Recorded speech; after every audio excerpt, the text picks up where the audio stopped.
विद्यार्थी मित्रांनो, माझे पूर्ण नाव निखिल नंदेश्वर नेताम. मी आता 9वी मध्ये शिकत आहो आणि आपल्या शाळेचे नाव जिल्हा परिषद हायस्कूल कनिष्ठ महाविद्यालय देवरी हे असे आहे. आणि आपण या ठिकाणी लाला लजपत राय यांच्या पुण्यतिथी बाबत इथं जमलेलो आहोत. आणि आज मी स्वतः या ठिकाणी भाषण द्यायला आलेला.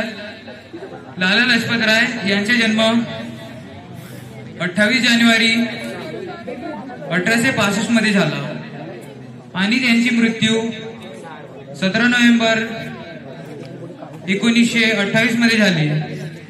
लाला लजपत राय हे लाल बाल पाल या त्रिकुटातील एक व्यक्ती होते आणि हे तीन लाल बाल पाल ही त्रिकुट मी आपल्या इतिहासाच्या पुस्तकामध्ये वाचलेलो आहे.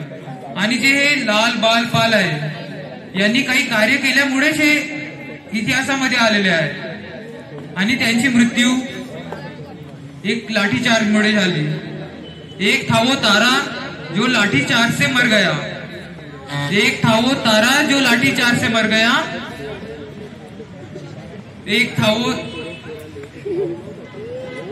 वो तारा जो लाठीचार्ज से मर गया. एक था वो तारा जो लाठीचार्ज से मर गया. एक था वो तारा जो भारत के लिए लड़ते लड़ते मर गया. आज हम अभी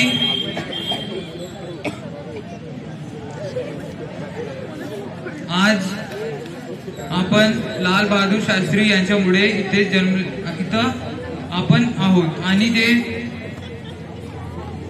एक स्वातंत्र्यवीर होते आणि त्यांच्याचमुळे भगतसिंग यांना प्रेरणा मिळाली आणि त्यांनी इंग्रजांविरुद्ध उठाव करण्यासाठी प्रयत्न केले. आणि त्यांनी लाला लजपत राय यांनी पंजाब नॅशनल बँकची स्थापना केली. लाला लजपत राय यांना पंजाब केसरी असे म्हणतात. लाला लजपत राय हे एक थोर पुरुष होते आणि त्यांनी खूप साऱ्या लोकांना प्रेरित केलेले आहे आणि ते स्वतः एक लेखक सुद्धा होते. धन्यवाद.